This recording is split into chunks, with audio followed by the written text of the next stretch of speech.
ઉમેદવારોના જાહેરાતની સાથે રાજકોટ ભાજપમાં ભડકો ટિકિટ કપાતા વોર્ડ નંબર 13ના નીતિન રામાણી થયા નારાજ 200થી વધુ કાર્યકરો સાથે નીતિન રામાણી પહોંચ્યા ભાજપ કાર્યાલય નીતિન રામાણીના બદલે પંકજ લુણાગરિયાને ટિકિટ મળતા વિરોધ 2014 બાદ પ્રથમ વખત રાજકોટ ભાજપ કાર્યાલય પર વિરોધ નીતિન રામાણીના નારા સાથે કાર્યકરોએ કમલમને લીધું માથે ભાજપ કાર્યાલય ખાતે ભારે અફરાતફરીનો માહોલ નીતિન રામાણીનો વિરોધ થતા ભાજપ આગેવાનો થયા દોડતા પુષ્કર પટેલ સહિતના આગેવાનોનો નીતિન રામાણીને સમજાવવાનો પ્રયાસ શહેર ભાજપ પ્રમુખ સાથે નીતિન રામાણીની બેઠક પુષ્કર પટેલ નીતિન રામાણીને સમજાવવા માટે લઈ ગયા ટીઆરપી કાંડના કારણે નીતિન રામાણી ચર્ચામાં આવ્યા હતા પૂર્વ મંત્રી ગોવિંદ પટેલની ખૂબ નજીકના છે નીતિન રામાણી વોર્ડ નંબર 13ના લેવવા પાટીદાર આગેવાન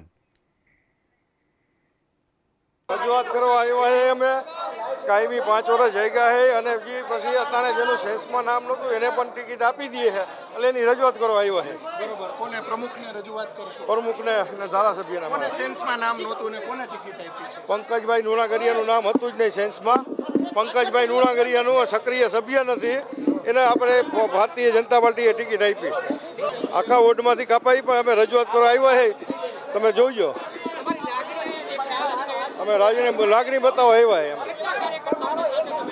200 કાર્યકર્તા 200-250 કાર્યકર્તા હતા તાત્કાલિક નક્કી કર્યું 10 મિનિટની અંદર નયા પહોંચ્યા લોકો કહે કાર્યકર્તા કહે નીતિનભાઈ જોઈ ભાઈ કાર્યકર્તાનો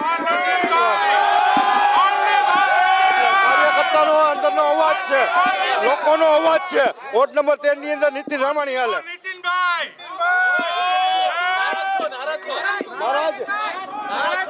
કોઈ નથી લાગણી હોય સ્વાભાવિક રીતથી ને કાર્યકર્તાની લાગણી દર્શાવી છે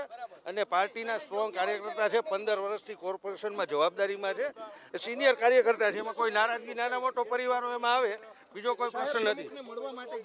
શહેર પ્રમુખ પાસે એમની લાગણી દર્શાવી છે એમાં કાંઈ બીજું છે નહીં અમારા પરિવારનો મામલો છે અને એવી કોઈ ચિંતાનું કારણ નથી